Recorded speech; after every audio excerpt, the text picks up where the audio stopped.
What's the story, folks? Welcome to the channel. This DayZ building guide is our first long form video, so if it helps you out even just a tiny bit, consider dropping us a like and subscribe. We're going to show you exactly what tools you will need and where to get them, along with how to gather wood and construct our very first gate and flagpole. As we go through this guide, we'll be sharing some handy tips and tricks that I guarantee will make your miserable DayZ experience just that bit more bearable. So without further ado, let's jump right in and get this show on the road. Here's a list of exactly what is needed to build your first gate. Look at that, very fancy. My boy Carl made that. It's not too bad, is it? It's fucking good. I'm glad he did it because I could write everything I know about editing software on the back of a bleeding postage stamp. Now that I've been given my participation trophy, I'm going to hand you over to Carl, who's going to let you know where to find the materials you will need. So, let's get on the hunt for some of the building tools that we're going to need to put up our very first gate. Most of the materials we need can be found between sheds, outside toilets, barns, cars and industrial areas. I'll pre-warn you now that sometimes finding all the required materials that we need can be an incredibly difficult task. It's like DayZ knows when you're looking for something in particular. That one item then becomes as rare as rocking horse shit, and you'll end up travelling from one side of the map to the other to actually find what you need.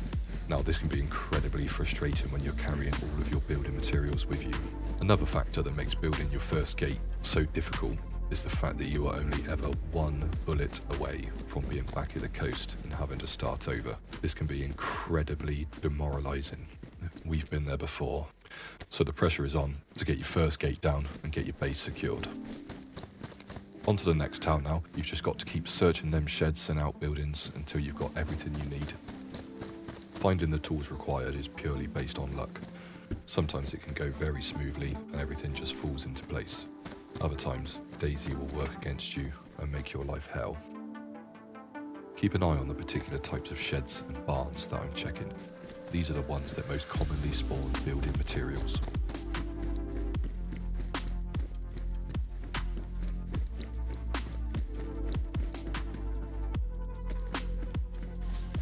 If you're a solo, one thing I would highly recommend doing is find yourself a dry bag and put all of the building materials you've accumulated into your bag, and you can actually bury your bag. You can cut down trees, drop your bag on the floor, dig your bag down and wait for that tree to grow back. It's next to impossible for other players to spot your dig down spot, and that way when you're roaming from town to town you haven't got to worry about being killed and losing all of your kit. Your dig down spot holds persistence. This will vary from server to server. Official is 30 days. Majority of the community servers will be the same. If you're ever in doubt, you can dig up your stash and rebury it to reset the timer.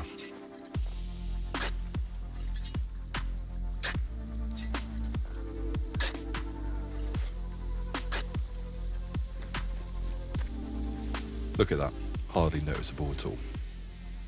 Now that you have everything that you need, we can start gathering the raw building materials. Here's a top tip for you. When cutting down trees, you don't actually need to fall the tree. If you keep an eye on the floor, stop chopping the moment you see a wooden log appear. It usually takes about 3 hits from the hatchet. This only works on 2 particular types of tree, the ones I'm chopping at the moment and the large fern-style trees. So now we've got ourselves 2 wooden logs, we can craft ourselves a fence kit. For crafting the fence kit, you will need rope and short sticks. The rope can be commonly found in sheds, and the short sticks can be gathered from small bushes. I'd recommend doing this with a knife, as doing it by hand without gloves can cause cuts and bleeds. You can break the long sticks down by hand to create short sticks, then combine your rope with the small sticks to create a fence kit.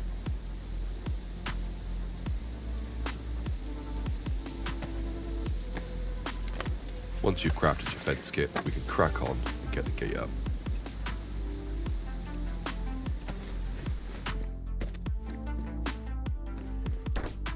Once you have crafted a fence kit, you can press the left mouse button to choose placement. Bear in mind there is a soft side and a hard side to the fence. The soft side will always face you by default when you press the left mouse button to choose placement. I'll put an image up on the screen as a demonstration for you. You can use the middle mouse wheel to rotate the fence kit and get the perfect placement. I'm a perfectionist with building and everything has to be placed perfectly, and this is why Connor is not allowed any involvement with placing fences. Now, pick up the 2 logs that we chopped down earlier and place them into the fence kit. You can do this by having the log in your hands and simply looking at the fence kit for the place prompt.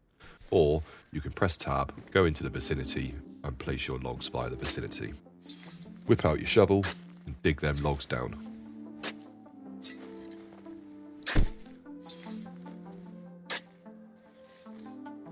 Now we're going to need 18 planks. You can craft wooden planks from logs. Chop down 5 more logs, remembering which trees you have already extracted wood from. Using the handsaw, you can cut the wooden logs into planks. Always put the saw into your hands and drag the log from the vicinity to the handsaw. Otherwise, if you put the logs into your hands first, there will be an animation and a grunting noise. You can put the planks into stacks of 10 and place them in your backpack. And this makes life much easier when transporting the planks. Now, let's get back to building. Place the planks we just collected into the fence kit. Again, you can do this by placing the planks into your hand and looking for the attach prompt, or it can be done directly from the vicinity. Open up your box of nails and place them into the fence kit. You don't actually need a full box of nails, we only require 36 to fully build up this gate. Once you finish building, you'll be able to take your spare nails and planks out, either from the floor or via the vicinity.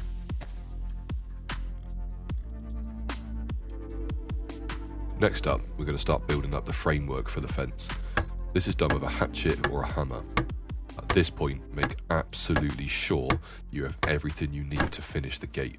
Otherwise, for example, if you build all of the framework up and realise you don't have wire or the pliers, you'll find yourself stuck and then needing to disassemble everything that you've just built.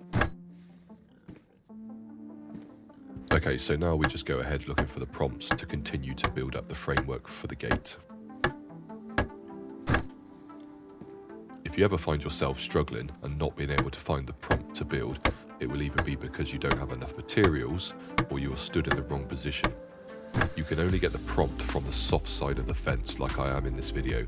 If you're stood on the hard side, you won't be able to get the prompt to build. The next thing we are going to do is attach our metal wire.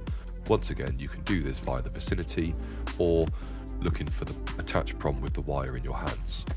Once the wire is attached, get your pliers out and look for the build gate prompt.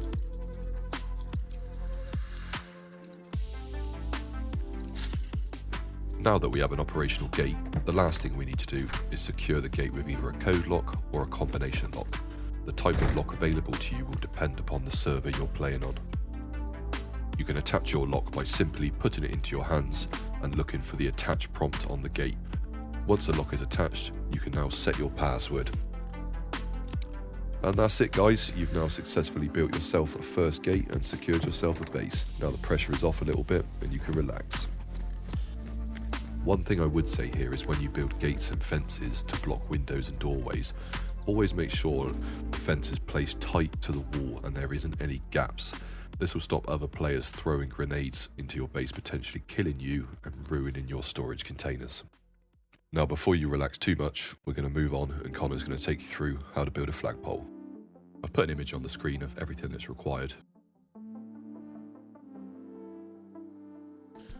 Alright, next up let's go to how to build a flagpole. First things first, you need to combine 3 sticks with a rope to create a flagpole kit.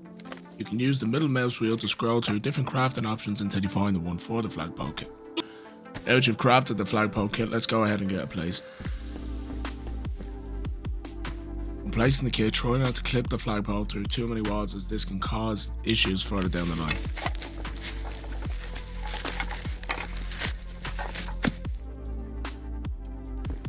Now it's back to the log grind. For the first step, you need 1 log and a sledgehammer to smash it down.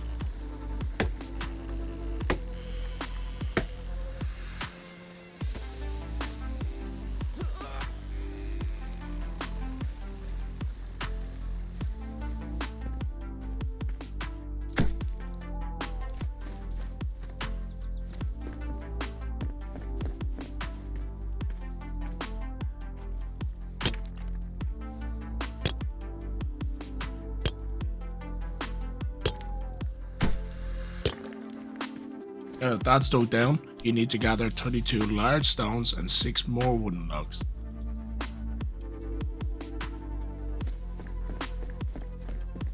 Large stones can be gathered by finding a random rock and using the sledgehammer to gather them. This part is long and super bait.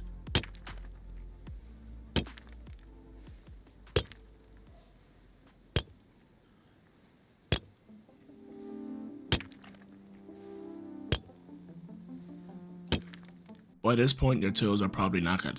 Most tools can be repaired with a sharpening stone. These can be found in houses, outside toilets and sheds.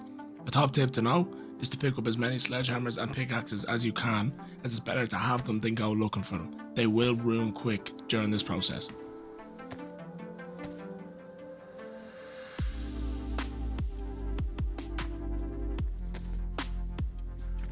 Once you've attached the 32 large stones and 6 wooden logs, you can grab your shovel and build up the support for the flagpole.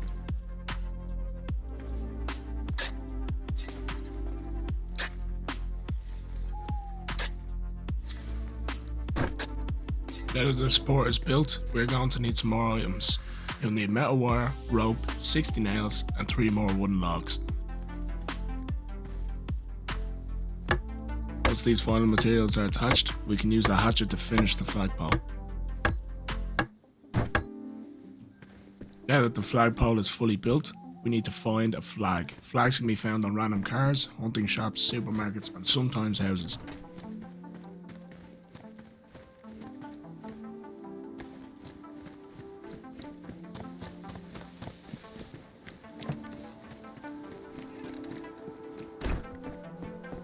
You can attach our flag to the flagpole via the vicinity option using tab. Last but not least, all that's left to do is raise your flag. Well folks, that about sums it up for our building guide. This was our first attempt at a long form video. Please let us know your thoughts in the comments below. Like and subscribe if you found this guide helpful. Cheers.